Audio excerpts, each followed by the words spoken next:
जय हिंद दोस्तों मेरा नाम है रवि मीणा। आपका हमारे यूट्यूब चैनल पर स्वागत है।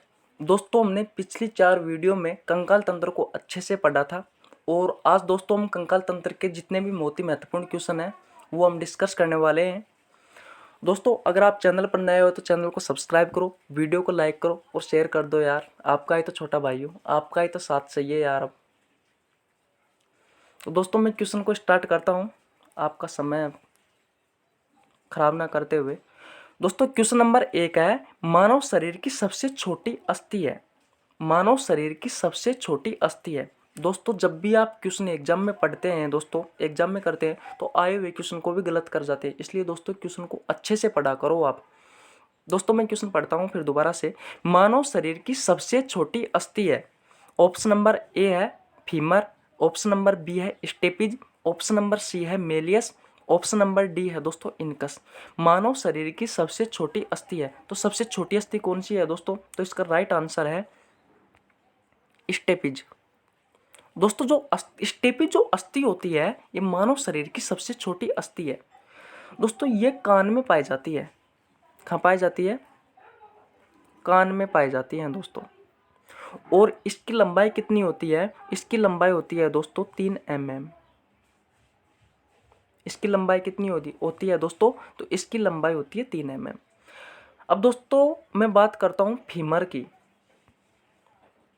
तो दोस्तों जो फीमर अस्थि है यह शरीर की सबसे बड़ी अस्थि है दोस्तों, जो कि पैर में पाई जाती है। और पैर की बात की जाए तो अपन कहते हैं ना दोस्तों कि जो जांग की अस्थि, इस जांग की अस्थि को ही दोस्तों फीमर अस्थि कहा जाता है। इस जांग की अस्थि को ही क्या कहा जाता है दोस्तों? फीमर अस्थि कहा जाता है। दोस्तों इस फीमर अस्थि की जो लंबाई है वो है दोस्तों 45 से लेकर के 48 सेंटीमीटर। 45 से लेकर के 48 सेंटीमीटर क्या है इसकी लंबाई है दोस्तों। दोस्तों ये शरीर की सबसे बड़ी अस्थि है। और इसके बारे में और बात करूं दोस्तों तो ये संपूर्ण शरीर की 1/4 होती है। 1/4 का मतलब क्या है दोस्तों? कि अगर शरीर की पूर्ण लंबाई 4 है तो 4 में से 1 भाग इस फीमर अस्थि का है। आ गया दोस्तों आपको समझ में कि 1/4 क्या होता है? अगर संपूर्ण शरीर की लंबाई 4 है तो 4 में से 1 भाग किस अस्थि का है? इस फीमर अस्थि का है। ठीक है। अब बात करता हूं दोस्तों मेलियस अस्थि और इनकस अस्थि। अब बात करता हूं दोस्तों मेलियस अस्थि की। मेलियस अस्थि दोस्तों ये भी कान में पाई जाती है और इसका आकार होता है ना दोस्तों, वो होता है हथौड़े के समान। किसके समान? जो हथौड़ा होता है ना अपना, उसके समान होता है। और इस हथौड़े के समान इसका आकार होने के कारण दोस्तों इसे हेमर अस्थि भी कहा जाता है। तो डायरेक्ट एग्जाम में पूछ सकता है क्वेश्चन दोस्तों कि हेमर अस्थि किसे कहा जाता है। उसमें ऑप्शन मान लीजिए ये चारों ही आ गए तो आपको आंसर देना है मेलियस अस्थि को हेमर अस्थि भी कहा जाता है, क्योंकि इसका आकार हथौड़े के समान होता है। और दोस्तों चौथा नंबर ऑप्शन है दोस्तों अपना इनकस। दोस्तों जो इनकस अस्थि होती है ये भी कान में ही पाई जाती है। और दोस्तों कान की किस भाग में पाई जाती है? दोस्तों मैं अब आपको कान के बारे में चर्चा करता हूँ, क्योंकि कान की यहाँ पर 3 अस्थि आ गई, स्टेपिज आ गई, मेलियस आ गई, इनकस आ गई, जो कि तीनों ही कान में पाई जाती है। तो मैं कान की बात करूँ दोस्तों, तो कान की बात करूँ तो एक कान में दोस्तों 3 अस्थि होती है, अभी मैंने थोड़ी देर पहले बताया आपको। और वो तीनों अस्थि कौन सी होती है? एक होती है स्टेपिस, एक होती है मेलियस, एक होती है इनकस। अब बात की जाए तो कान के दोस्तों 3 पार्ट होते हैं। एक होता है बाह्यकर्ण, एक होता है मध्यकर्ण, एक होता है अंत्यकर्ण। तो दोस्तों जो मध्यकर्ण वाला भाग होता है, इस मध्यकर्ण में ही ये तीनों अस्थियां उपस्थित होती है। ये तीनों अस्थि किस भाग में उपस्थित होती है? मध्यकर्ण में ही उपस्थित होती है। ठीक है, अच्छे से आ गया आपको समझ में। अब बात करता हूं दोस्तों मैं आपको कि जो कान का पर्दा होता है ना दोस्तों, उसे क्या कहा जाता है? तो डायरेक्ट एग्जाम में क्वेश्चन भी आ सकता है कि जो कान का जो पर्दा होता है दोस्तों, उस कान के पर्दे को क्या कहा जाता है? तो भाई साहब कान के जो पर्दा होता है उसे कहा जाता है दोस्तों टिम्पेनम। क्या कहा जाता है? टिम्पेनम। क्या कहा जाता है दोस्तों? टिम्पेनम कहा जाता है। कान के पर्दे को क्या कहा जाता है? टिम्पेनम। और अब बात आती है दोस्तों कि जो कान का मुख्य कार्य क्या है। डायरेक्ट दोस्तों एग्जाम में ये भी आ सकता है, आप सोचेंगे कि यार तो बहुत सिंपल है। नहीं दोस्तों सिंपल नहीं है। अगर क्वेश्चन मान लीजिए आ जाए कि कान का मुख्य कार्य क्या है, ऑप्शन में आ गया, ऑप्शन नंबर है 1 कि सुनने में सहायक होता है, ऑप्शन नंबर 2 है शरीर का संतुलन बनाए रखता है, ऑप्शन नंबर सी है दोनों, और ऑप्शन नंबर डी है दोनों में से कोई नहीं। तो दोस्तों इसका जो राइट आंसर है वो अधिकांश स्टूडेंट क्या करेंगे, ऑप्शन नंबर ए करेंगे, जो कि ऑप्शन नंबर मैंने ये बताया कि सुनने में सहायक है। दोस्तों कान सिर्फ सुनने में सहायक ही नहीं होता, इसका जो मुख्य कार्य होता है वो होता है शरीर का संतुलन बनाए रखता है। दोस्तों इंपॉर्टेंट क्वेश्चन है, कान का कार्य क्या होता है, शरीर का संतुलन बनाए रखता है। तो दोस्तों अच्छे से आपको समझ में आ गया होगा, ठीक है। अब नेक्स्ट क्वेश्चन की ओर बढ़ते हैं दोस्तों। तो इसका राइट आंसर कौन सा है, मानव शरीर की जो सबसे छोटी अस्थि होती है दोस्तों वो होती है स्टेपिज। नेक्स्ट क्वेश्चन देखिए दोस्तों, नेक्स्ट क्वेश्चन है निम्न में से सबसे छोटी पेशी है, निम्न में से सबसे छोटी पेशी है। ऑप्शन नंबर ए है दोस्तों gluteus maximus, option number B है स्टेपीडियस, और ऑप्शन नंबर सी है दोस्तों सार्टोरियस, और ऑप्शन नंबर डी है दोस्तों उपरोक्त में से कोई नहीं। तो इसका जो राइट आंसर होगा वो होगा दोस्तों निम्न में से सबसे छोटी पेशी है। तो सबसे छोटी पेशी कौन सी है दोस्तों, अगर मैं सबसे छोटी की बात करूं दोस्तों तो सबसे छोटी जो पेशी है वो है स्टेपीडियस। कौन है, स्टेपीडियस है। तो दोस्तों ये भी कान में ही पाई जाती है, ये भी कहाँ पाई जाती है, कान में ही पाई जाती है स्टेपीडियस। अब दोस्तों जो ऑप्शन नंबर ए है वो क्या है, ग्लूटस मैक्सिमस। अब बात आती है कि ग्लूटस जो मैक्सिमस होता है ये क्या है। तो दोस्तों ये ग्लूटस मैक्सिमस है ना, ये मानव शरीर की सबसे बड़ी पेशी है। क्या है दोस्तों, सबसे बड़ी पेशी है। और दोस्तों सबसे छोटी तो मैंने आपको बता ही दी अब स्टेपीडियस। और सबसे लंबी की बात की जाए दोस्तों तो सबसे लंबी जो पेशी होती है वो है सार्टोरियस। कौन सी है दोस्तों सबसे लंबी पेशी, वो है सार्टोरियस, ऑप्शन नंबर सी। तो दोस्तों सॉरी, आपको अच्छे से समझ में आया होगा जो ग्लूटस मैक्सिमस है वो सबसे बड़ी पेशी है, स्टेपीडियस है वो सबसे छोटी है, और जो सबसे लंबी पेशी है वो है सार्टोरियस। ठीक है। अब बात करता हूं दोस्तों कि पेशी होती क्या है। दोस्तों जो पेशी होती है वो क्या करती है, जो अपनी जो हड्डी होती है ना, अस्थि होती है ना, उससे जुड़ करके उन्हें गति प्रदान करती है। दोस्तों पेशी क्या करती है, अस्थि से जुड़ करके उन्हें गति प्रदान करती है। और मानव शरीर में कुल टोटल पेशियों की संख्या है दोस्तों वो कितनी है, वो है 639। कितनी है, 639 है। मानव शरीर में पेशियों की संख्या कितनी है, 639 है। तो डायरेक्ट दोस्तों यही क्वेश्चन पूछ सकता है कि मानव शरीर में पेशियों की संख्या निम्न में से कितनी है। तो कितनी है दोस्तों, 639 है। और दोस्तों जो पेशी होती है वो जिस प्रोटीन की बनी होती है दोस्तों, वो कौन कौन सी प्रोटीन है, वो है दोस्तों एक्टिन और एक है मायोसिन।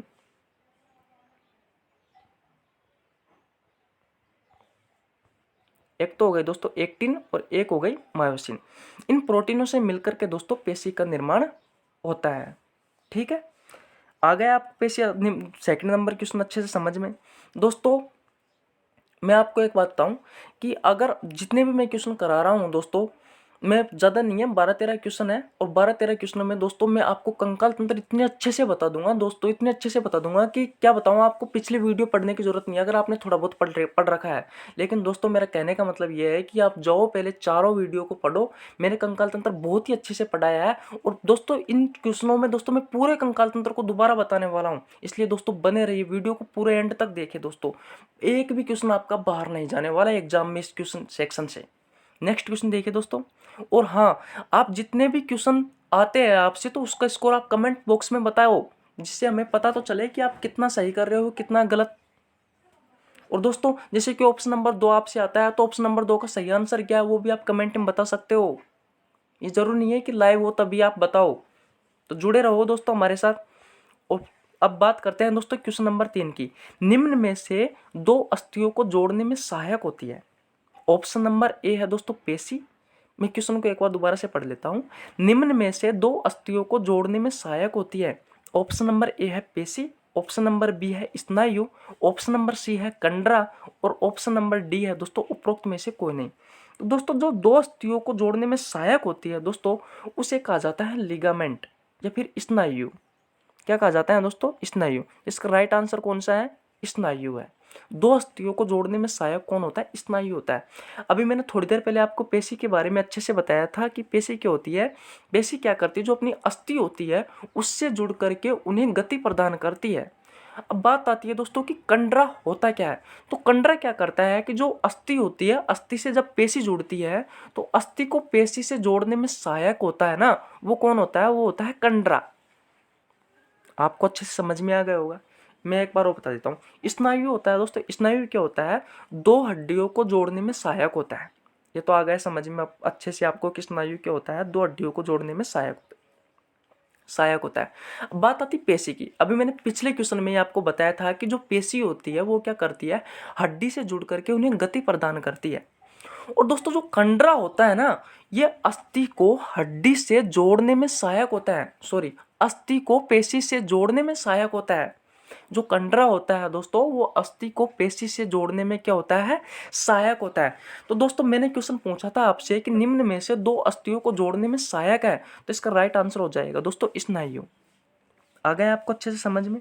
अब आगे बढ़ते हैं, नेक्स्ट क्वेश्चन की तरफ देखते हैं। अस्थि की उत्पत्ति जिस कोशिका से हुई है उसे कहा जाता है। दोस्तों हड्डी के बारे में बात चल रही है यहाँ पे, तो मैं आपको एक चीज और बता देता हूँ कि अस्थि में क्या होता है। जैसे कि दोस्तों ये कोई अस्थि है अपनी, 2 मिनट के लिए सोचो, ये कोई अस्थि है। इस अस्थि में क्या होता है दोस्तों? छोटे छोटे क्या होते हैं? अस्थि मज्जा उपस्थित होता है। इस तरीके से अस्थि में क्या उपस्थित होता है दोस्तों? अस्थि मज्जा उपस्थित होता है। और ये अस्थि मज्जा क्या करता है? अपना जो ब्लड होता है ना दोस्तों, इस ब्लड का निर्माण अस्थि मज्जा में ही होता है। तो इस बात का भी आप ध्यान रखना। अब चलते हैं क्वेश्चन की तरफ। अस्थि की उत्पत्ति जिस कोशिका से हुई है उससे कहा जाता है ओसिन, ओस्टियोसाइट, ओस्टियोलॉजी, या उपरोक्त में से कोई नहीं। तो दोस्तों साइट का अर्थ होता है कोशिका। तो अस्थि की उत्पत्ति जिस कोशिका से हुई है उसे क्या कहा जाता है? उसे कहा जाता है दोस्तों ओस्टियोसाइट। क्या कहा जाता है? ओस्टियोसाइट। और अगर दोस्तों आपसे ये क्वेश्चन पूछ लिया जाए कि अस्थि होती है वो किस प्रोटीन की बनी होती है, तो दोस्तों जो अस्थि होती है वो जिस प्रोटीन की बनी होती है उसे कहा जाता है ओसिन प्रोटीन। क्या कहा जाता है? ओसिन प्रोटीन। और अगर आपसे ये क्वेश्चन पूछ लिया जाए कि विज्ञान की किस शाखा में अस्थि का अध्ययन किया जाता है, हड्डी का अध्ययन किया जाता है, तो विज्ञान की जिस शाखा में अस्थि का अध्ययन किया जाता है दोस्तों उसे कहा जाता है ओस्टियोलॉजी। उसे क्या कहा जाता है? ओस्टियोलॉजी कहा जाता है। तो दोस्तों आपको अच्छे से समझ में आया होगा। मानव शरीर में जो अस्थियों की संख्या होती है वो कितनी होती है? 206 होती है नॉर्मल। भ्रूण की बात की जाए तो भ्रूण में 300 होती है, बच्चे में बात की जाए तो 270 से लेकर के 280 होती है। ठीक है बात। अब आगे देखते हैं दोस्तों नेक्स्ट क्वेश्चन। नेक्स्ट क्वेश्चन है विज्ञान की किस शाखा में उपास्थि का अध्ययन किया जाता है?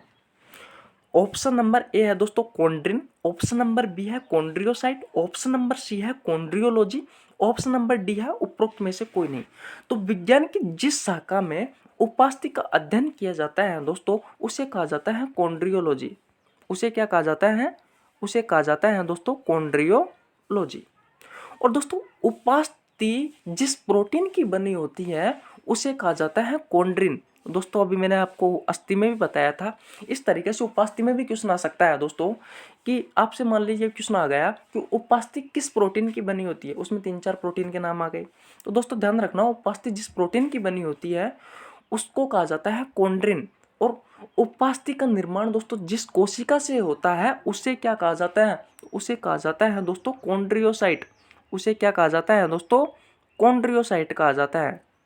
आई बात को अच्छे से समझ में? अब बात करते हैं कि उपास्थि होती क्या है। तो दोस्तों उपास्थि होती है वो कैल्शियम में फास्फोरस की बनी होती है।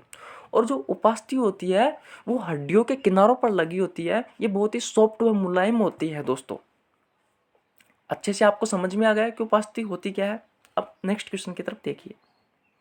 नेक्स्ट क्वेश्चन क्या है दोस्तों सॉरी, कि कंधा व कमर में कौन सा जॉइंट उपस्थित होता है?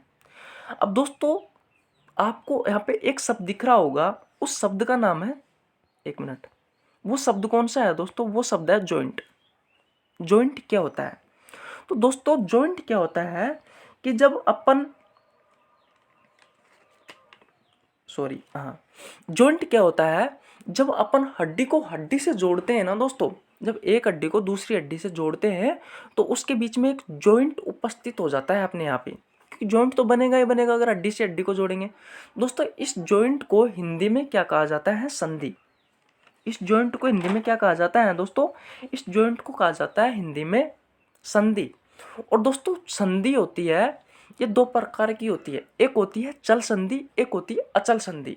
अब दोस्तों चल संधि क्या होती है और अचल संधि क्या होती है तो मैं आपको अच्छे से एक्सप्लेन कर देता हूँ। मैंने पिछली वीडियो में भी हालांकि एक्सप्लेन कर चुका हूँ, लेकिन मैं आपको बता देता हूँ कि चल संधि क्या होती है और अचल संधि क्या होती है। दोस्तों जो जॉइंट गति करता है ना वो तो आता है चल संधि में, और जो जॉइंट गति नहीं करता ना वो आता है अचल संधि में। अब दोस्तों मैं अभी 1 मिनट के लिए अचल संधि की बात करता हूँ कि जो जॉइंट गति नहीं करता वो किस तरीके से अचल संधि में आता है, वो देख लीजिए। तो दोस्तों मैं बात करूँ तो जैसे कि कपाल व करोटी, अपने जो खोपड़ी होती है, खोपड़ी में कपाल जो करोटी होती है, इस करोटी में 8 अस्थि होती है। कितनी अस्थि होती है? 8 अस्थि होती है। ये 8 अस्थियों के बीच में भी तो जॉइंट होगा। दोस्तों ये जॉइंट बिल्कुल गति नहीं करता, इसलिए दोस्तों इन्हें अचल संधि में रखा गया है। इसके अलावा और बात करता हूँ दोस्तों में, जैसे कि पसलियाँ होती है। दोस्तों पसलियाँ क्या होती है? आगे की तरफ तो जुड़ी हुई रहती है दोस्तों, किससे? स्टर्नम से। स्टर्नम कहा जाता है दोस्तों सीने की अस्थि को, और पीछे की तरफ जुड़ी हुई रहती है दोस्तों रीढ़ की हड्डी से, और रीढ़ की हड्डी को कहा जाता है, रीढ़ की हड्डी होती है दोस्तों, रीढ़ की हड्डी की बच्चों में संख्या होती है 33 और वयस्क में होती है दोस्तों 26। इन 26 अस्थियों को कशेरुका का कहा जाता है। ठीक है। अब मैं बात कर रहा था पसलियों की। तो दोस्तों जब पसलियों के बीच में दोस्तों जो जॉइंट होता है वो भी बिल्कुल गति नहीं करता, इसलिए दोस्तों उसे अचल संधि में रखा गया है। और दोस्तों जो जॉइंट गति करते हैं उन्हें किस संधि में रखा गया है? उन्हें चल संधि में रखा गया है। अब दोस्तों चल संधि भी दो प्रकार की होती है, एक तो होती है पूर्ण संधि और एक होती है अपूर्ण संधि। पूर्ण संधि में क्या होता है दोस्तों? जो जॉइंट सर्वाधिक गति करते हैं, जो जॉइंट की गति बाहर से दिख जाती है दोस्तों, उन्हें तो रखा जाता है पूर्ण संधि में। और जिस जॉइंट की गति पूर्ण नहीं होती, कहने का मतलब अत्यंत अल्प मात्रा में होती है, बहुत कम होती है, जिसे हम बाहर से देख नहीं सकते, जबकि जो पूर्ण संधि की जो गति होती है उन्हें दोस्तों हम बाहर से देख सकते हैं। तो दोस्तों पूर्ण संधि में किसे रखा गया है और अपूर्ण संधि में किसे रखा गया है? तो दोस्तों मैं सबसे पहले अपूर्ण संधि की बात कर लेता हूं। तो दोस्तों अपूर्ण संधि में किसे रखा गया है? अपूर्ण संधि में रखा गया है दोस्तों रीढ़ की हड्डी को। दोस्तों रीढ़ की हड्डी मैंने बताया, तो रीढ़ की हड्डी जो बच्चों में तो होती है 33 और वयस्क में होती है 26। इन 26 अस्थियों को क्या कहा जाता है? कशेरुका कहा जाता है। तो दोस्तों रीढ़ की हड्डी गति तो करती है, लेकिन हमें बाहर से दिखाई थोड़ी ना देती है। जब हम उठते हैं बैठते हैं तो मूवमेंट्स तो होती। मैंने कहा था कि दोस्तों अपूर्ण संधि किसे कहा जाता है? जिनमें अत्यंत कम मात्रा में यानी अल्प मात्रा में दोस्तों गति हो। तो रीढ़ की हड्डी में अत्यंत अल्प मात्रा में दोस्तों गति होती है, इस कारण से दोस्तों अपूर्ण संधि में रखा गया है। अब दोस्तों मैं पूर्ण संधि की बात कर लेता हूं। तो पूर्ण संधि में क्या होता है दोस्तों? पूर्ण संधि में होता क्या है दोस्तों? इसमें गति सर्वाधिक होती है। जैसे कि दोस्तों मैं आपको ऑप्शन देता हूं, जैसे कि आपने देखा होगा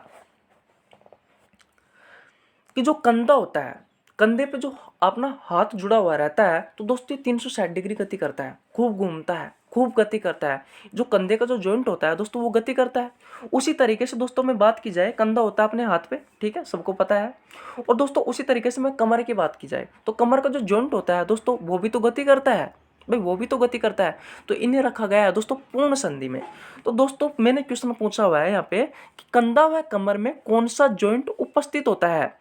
तो दोस्तों कौन सा जॉइंट उपस्थित होता है? इनको ऑप्शन क्या क्या है? His joint, ball socket joint और पोविट जॉइंट। दोस्तों ये तीनों जॉइंट है दोस्तों, ये तीनों जॉइंट पूर्ण संधि के उदाहरण है। तो इसका जो राइट आंसर है वो कौन सा है? बॉल व सॉकेट जॉइंट, बॉल व सॉकेट जॉइंट। अब दोस्तों बॉल व सॉकेट जॉइंट मैंने अभी बताया कि कंधा व कमर में जो जॉइंट पाया जाता है उसे कहा जाता है बॉल व सॉकेट का जॉइंट कहा जाता है, ठीक है।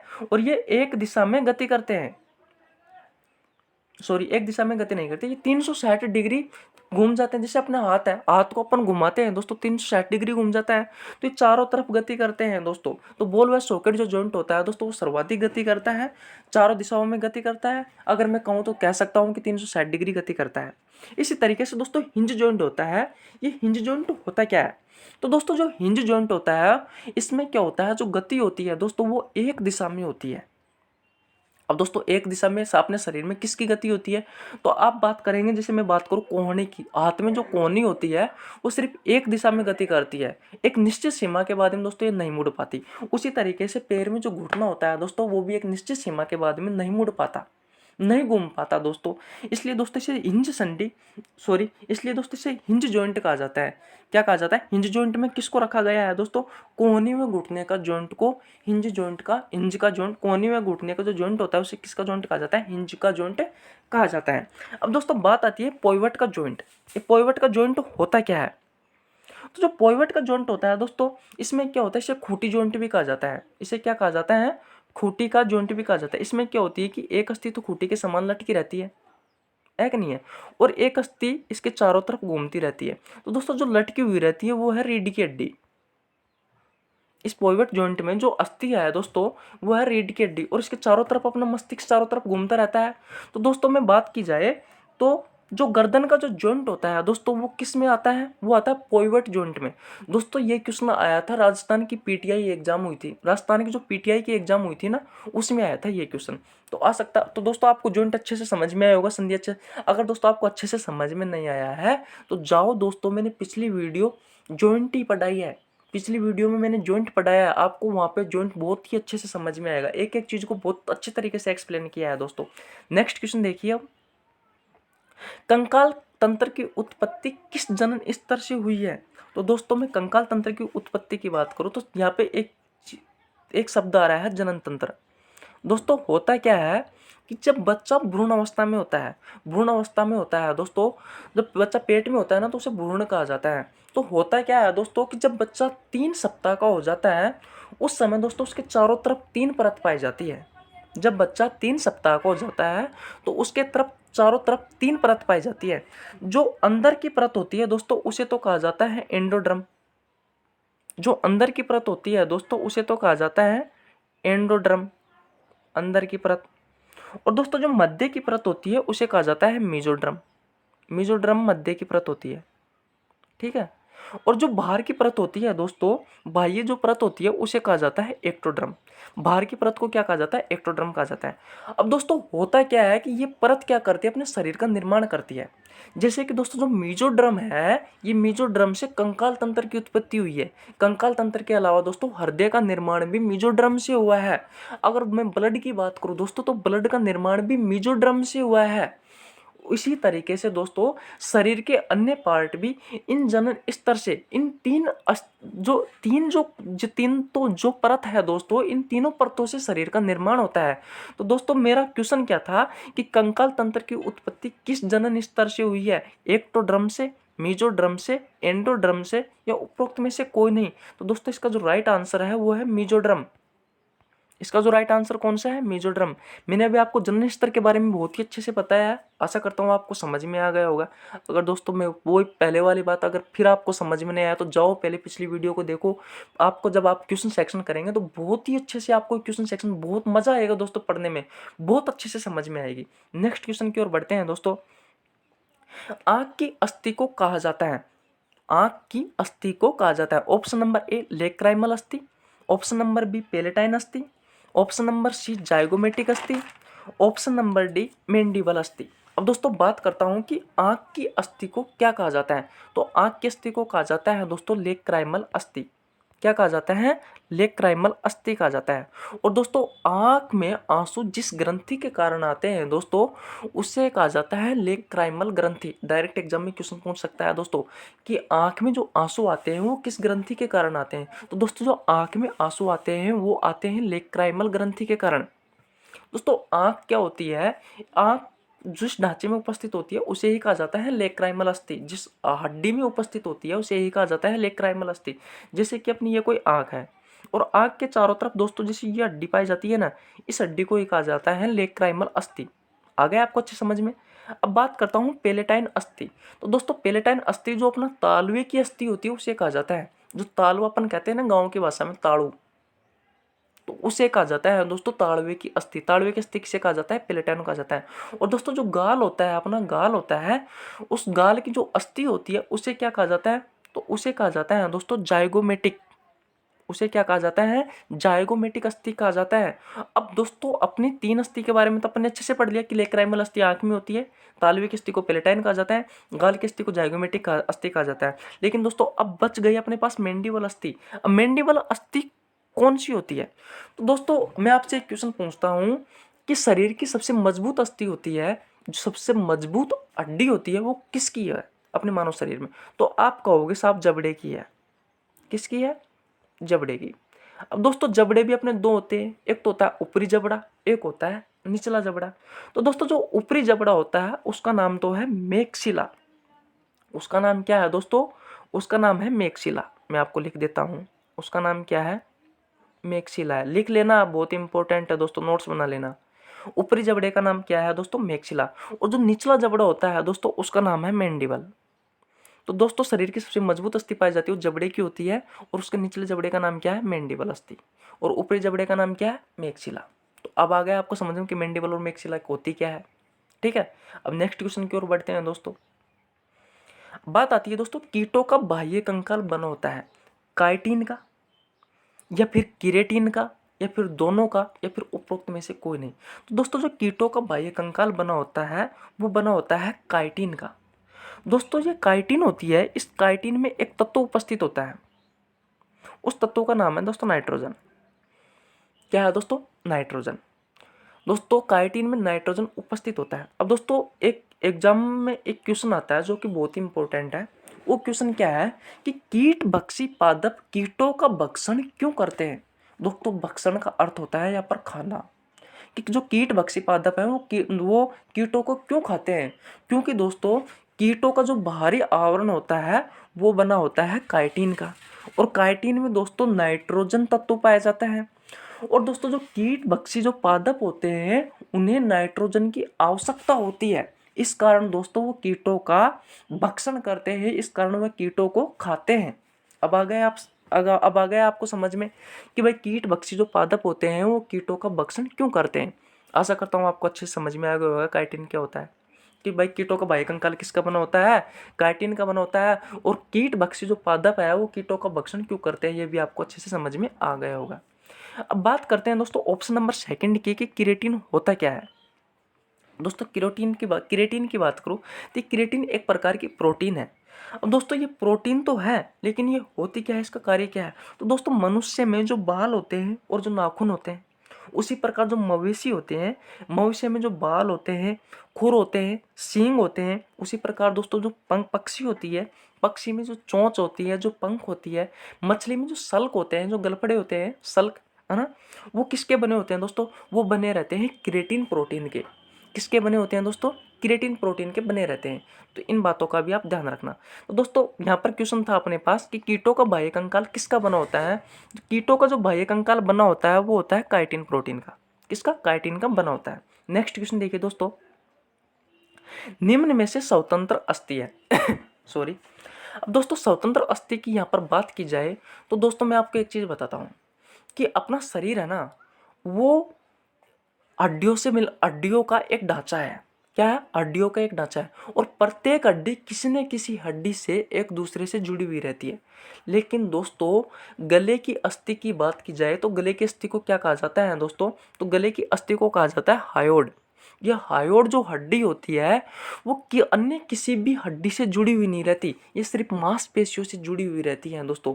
जब दोस्तों फांसी लगती है, फांसी की सजा सुनाते हैं दोस्तों किसी व्यक्ति को, तो दोस्तों फांसी के समय जो हड्डी क्षतिग्रस्त होती है वो सिर्फ ये हायोड होती है।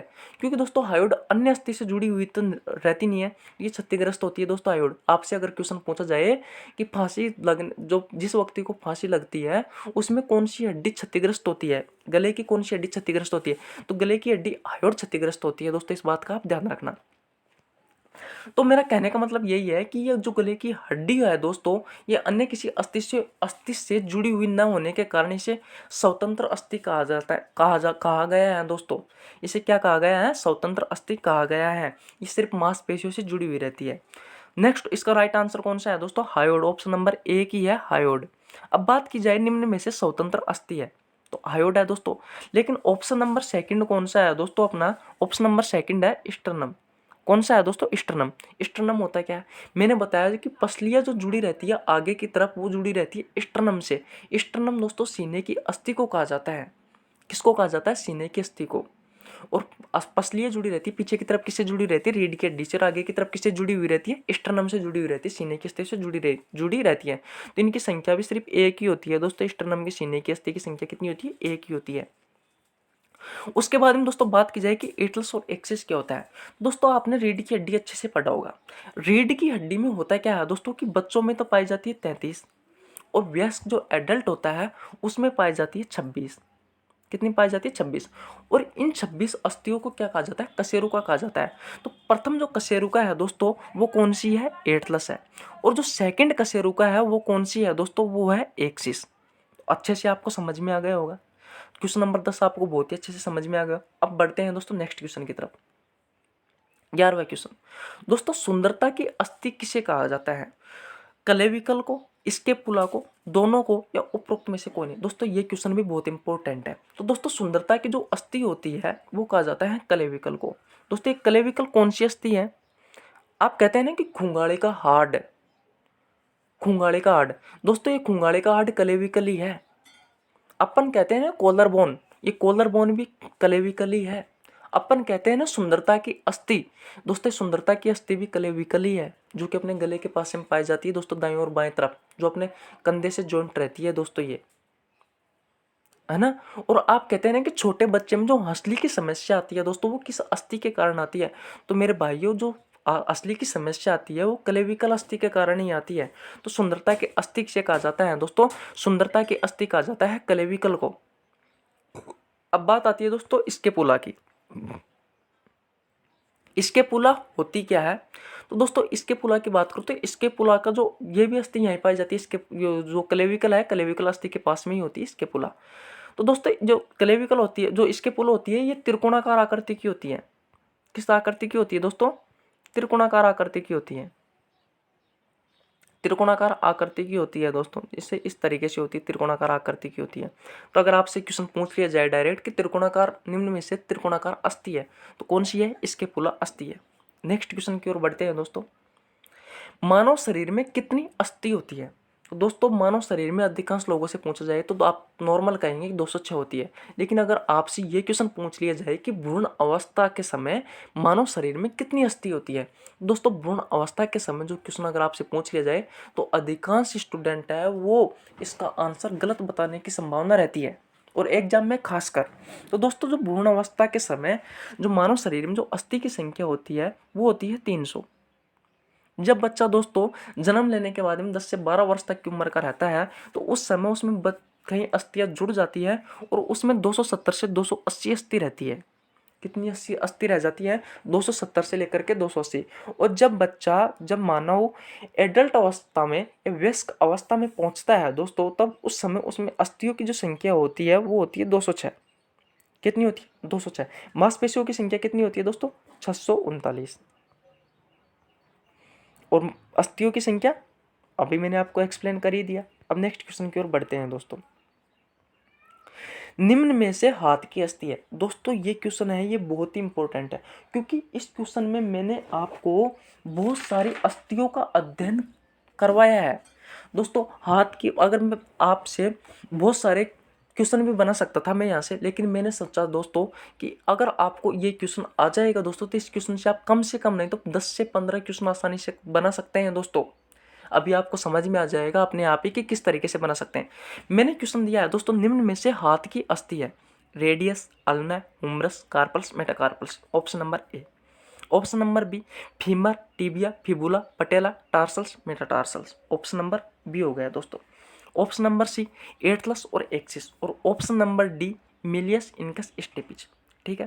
तो दोस्तों इसमें से आपको पता लग तो आसानी से लग ही गया होगा कि रेडियस अल्ना होती है वो हाथ में पाई जाती है। तो निम्न में से जो हाथ की अस्थि होती है दोस्तों वो कौन सी है? ये सारी है, radius, ulna, humerus, carpals, metacarpals. अब मैं आपको एक बार इनके बारे में रिवीजन करवा देता हूँ कि कहाँ कहाँ पर पाई जाती है हाथ में। ठीक है। सारी हड्डियों की जगह बताऊंगा कहाँ पर पाई जाती है और कितनी होती है, तो अच्छे से देखना दोस्तों। दोस्तों मैं शुरू की दो हड्डियों की बात करूँ, रेडियस और अल्ना। तो आप जानते हैं कि कोहनी से लेकर के जो कलाई तक की जगह होती है दोस्तों, उसके बीच में दो अस्थियां पाई जाती है, एक पाई जाती है रेडियस और एक पाई जाती है अल्ना। और कंधे से लेकर के कोहनी के बीच में दोस्तों जो अस्थि पाई जाती है उसे कहा जाता है ह्यूमरस। वो कौन सी अस्थि है? ह्यूमरस है। अब दोस्तों कार्पल्स की बात की जाए तो जो कलाई की जो अस्थि होती है उन्हें कहा जाता है कार्पल्स। कलाई की अस्थि को क्या कहा जाता है दोस्तों? कलाई की अस्थि को कहा जाता है कार्पल्स। और कार्पल्स की संख्या कितनी होती है दोस्तों? 8। कितनी होती है? 8। और दोस्तों जो अपना पंजा होता है, हथेली होती है, हथेली की अस्थि को कहा जाता है दोस्तों मेटाकार्पल्स। क्या कहा जाता है? मेटाकार्पल्स कहा जाता है। इनकी संख्या कितनी होती है दोस्तों? तो इनकी संख्या होती है दोस्तों 8। तो अच्छे से आपको समझ में आ गया होगा जो कि हाथ की जो महत्वपूर्ण जो हड्डियां है दोस्तों जो पूछी जा सकती है वो मैंने आपको एक्सप्लेन कर दी। अब देखते हैं ऑप्शन नंबर बी की तरफ। Femur, tibia, fibula, patella, tarsals, metatarsals. दोस्तों ये पैर की अस्थियां है। दोस्तों फीमर की बात की जाए तो मैंने अभी आपको बताया कि 45 से लेकर के 48 सेंटीमीटर की होती है, शरीर की सबसे बड़ी अस्थि होती है, संपूर्ण शरीर की 1/4 इसकी साइज होती है। ठीक है, तो ये जांग की अस्थि भी जो होती है वो फीमर ही होती है। दोस्तों टिबिया और फिबुला की बात की जाए दोस्तों तो सॉरी, जो अपना टखना होता है दोस्तों, जो अपना जो घुटना होता है, घुटना से लेकर के जो टखना के बीच में दो अस्थियां पाई जाती है, वो दो अस्थियां कौन कौन सी है? वो है टिबिया और फिबुला। ठीक है, और दोस्तों घुटना में एक कटोरी के समान एक अस्थि होती है, उसे कहा जाता है नी बोन। नी बोन का मतलब होता है दोस्तों पटेला। इसे हिंदी में कहा जाता है पटेला। क्या कहा जाता है दोस्तों? पटेला। और ये पटेला अस्थि खांव पर स्थित रहती है। जो गोडा होता है, अपन गांव की भाषा में कहते हैं कि गोडा मेरे गोडे में लगे, तो उस गोडे की जो अस्थि होती है उसे क्या कहा जाता है दोस्तों? पटेला। या इंग्लिश में कहा जाता है नी बोन। ये घुटने में स्थित होती है दोस्तों पटेला। अब इनकी संख्या 1 होती है। इनकी संख्या कितनी होती है? पटेला की 1 होती है। अब बात आती है टार्सल्स की। दोस्तों टार्सल्स पाई जाती है, जो टखना की अस्थि होती है उसे टार्सल्स, टखना की अस्थि होती है उसे क्या कहा जाता है? उसे कहा जाता है टार्सल्स। और इन टार्सल्स की संख्या कितनी होती है दोस्तों? इन टार्सल की संख्या होती है 7। और जो पैर का जो पंजा होता है दोस्तों, उस पंजे की जो अस्थि होती है उसे कहा जाता है मेटाकार्पल्स। मेटाकार्पल्स नहीं, मेटाटार्सल्स कहा जाता है। क्या कहा जाता है दोस्तों? मेटाटार्सल्स कहा जाता है। और मेटाटार्सल्स की संख्या कितनी होती है दोस्तों? मेटाटार्सल्स की संख्या होती है 5। कितनी होती है? 5। तो यह आपको मैंने पैर की अच्छे से पूरी जो महत्वपूर्ण अस्थि है जो पूछी जा सकती है वो बता दी। अगर दोस्तों आपको अच्छे से समझ में नहीं आ रहा है तो जाओ पहले वीडियो को, मैंने जो कंकाल तंत्र की 4 वीडियो डाली है उसको अच्छे से पढ़ना, आपको बहुत ही अच्छे से समझ में आ जाएगी दोस्तों। अब मैं ऑप्शन नंबर 3 की बात करता हूँ कि एटलस और एक्सिस होती क्या है। मैंने अभी थोड़ी देर पहले बताया कि जो रीढ़ की हड्डी होती है उन्हें कशेरुका कहा जाता है, और उनकी संख्या बच्चों में तो होती है 33 और वेस्ट में होती है 26। जो पहली अस्थि होती है दोस्तों, पहली कशेरुका होती है उसे तो कहा जाता है एटलस, और दूसरी जो कशेरुका होती है दोस्तों उसे कहा जाता है एक्सिस। ये 2 नंबर की और ये 1 नंबर की। अब ऑप्शन नंबर 3 की बात आती है। तो ऑप्शन नंबर 3 तो हो गया। ऑप्शन नंबर 4 की बात आती है, मिलियस इनकस स्टेपिज। मैंने अभी आपको पहले ही क्वेश्चन में बताया था कि कान में 3 अस्थियां पाई जाती है, एक होती है मिलियस, एक होती है इनकस और एक होती है स्टेपिज। मिलियस अस्थि को दोस्तों हेमर अस्थि भी कहा जाता है क्योंकि इसका आकार हथौड़े के समान होता है। इनकस अस्थि होती है जो ये भी कान में पाई जाती है, और कान के दोस्तों मध्य पार्ट होता है, इस मध्य पार्ट में 3 अस्थियां पाई जाती है। ये स्टेपिज शरीर की सबसे छोटी अस्थि होती है, इसकी साइज होती है वो कितनी होती है दोस्तों? इसकी साइज होती है 3 mm की। अगर दोस्तों आपको वीडियो अच्छी लगती है तो दोस्तों वीडियो को लाइक कर दिया करो, चैनल को सब्सक्राइब कर दिया करो, हमारा भी गरीबों का भला हो जाएगा दोस्तों। ठीक है, और अब बात करता हूँ दोस्तों यहाँ पे तो जो महत्वपूर्ण क्वेश्चन थे दोस्तों वो मैंने बता दिए। अगर कोई क्वेश्चन रह गया है तो आप कमेंट में क्वेश्चन डाल दीजिए दोस्तों, मैं आपको समझा दूंगा अच्छे से। ठीक है, अब दोस्तों कुछ महत्वपूर्ण बातें हैं जो कि मैंने नोट में लिखी हुई है। दोस्तों कुछ हड्डियां हैं, उनकी संख्या देखिए कि किस में कितनी हड्डी होती है। ये भी डायरेक्ट पूछ लिया जाता है कि कान में कितनी हड्डी होती है, पसलियाँ कितनी होती हैं, रीढ़ की हड्डी में कितनी हड्डी होती है। तो दोस्तों ये भी क्वेश्चन आपको अच्छे से क्लियर हो जाएंगे। तो दोस्तों कपाल जो क्रोटी होती है, कपाल जो क्रोटी होती है दोस्तों मस्तिष्क में पाया जाता है। कपाल या क्रोटी, तो मस्तिष्क को जिन अस्थियों से सुरक्षा मिलती है दोस्तों उन्हें कपाल या क्रोटी कहा जाता है। जो ब्रेन होता है, ब्रेन को जिस अस्थियों से सुरक्षा मिलती है दोस्तों उन्हें कपाल या क्रोटी कहा जाता है। 8 हड्डियों का आवरण होता है ब्रेन के ऊपर। वो को हड्डी कौन कौन सी है? वो 8 हड्डी यही है, इन्हें कपाल या क्रोटी की हड्डियां कहते हैं दोस्तों। और चेहरे पर दोस्तों 14 हड्डी उपस्थित रहती है। चेहरे पे कितनी होती है? 14। एक कान में 3 होती है, मीलियस इनकस स्टेपिज, तो मैंने आपको बता दिया। तो दोनों कानों में कितनी अस्थि हो गई? 6। पसलियों की संख्या होती है दोस्तों 12 जोड़ी। पसलियों की संख्या कितनी होती है? 12 जोड़ी। टोटल कितनी अस्थि होती है? 24 अस्थि होती है, जिन्हें कशेरुका का कशेरुका नहीं कहा जाता, रीढ़ की हड्डी को कहा जाता है कशेरुका। तो 12 जोड़ी होती है, टोटल कितनी होती है? 24। दोस्तों रीढ़ की हड्डी की बात करूँ मैं दोस्तों, तो रीढ़ की हड्डी होती है, उन्हें कशेरुका कहा जाता है। बच्चे में होती है 33 और वयस्क में होती है 26। ठीक है। हाथ की बात की जाए तो एक हाथ में दोस्तों 30 अस्थि होती है, दोनों हाथों में 60 होती है, एक पैर में होती है 30 और दोनों पैरों में होती है 30, दोनों पैरों में होती है 60। दोस्तों मानव होता है वो 4 पैरों वाला प्राणी है। एक तो था अग्रपाद, अग्रपाद तो हाथ को कहा जाता है, और पश्चपाद, पश्चपाद कहा जाता है दोस्तों पैरों को। दोस्तों अपन ने उपांगीय अनुबंधी कंकाल पढ़ा था। उपांगीय अनुबंधी कंकाल में 126 अस्थि होती है। कितनी होती है? 126 अस्थि होती है। और जो अक्षीय कंकाल पढ़ा था दोस्तों, अक्षीय कंकाल में होती है 80 हड्डियां। तो टोटल मनुष्य के शरीर में 206 अस्थि पाई जाती है, जो कि मैंने आपको पूरा इंपॉर्टेंट पूरी गिनवा दी। तो दोस्तों ऐसी ही और वीडियो देखने के लिए जुड़े रहिए हमारे साथ। धन्यवाद दोस्तों। अगर आप वीडियो चैनल पर नए हो तो चैनल को सब्सक्राइब करो, वीडियो को लाइक करो और शेयर कर दो। और दोस्तों अपने कोई भाई है, कोई बहन है, उनको बता दो यार, और जुड़ो हमारे साथ और अच्छे से पढ़ाई करो दोस्तों। धन्यवाद दोस्तों।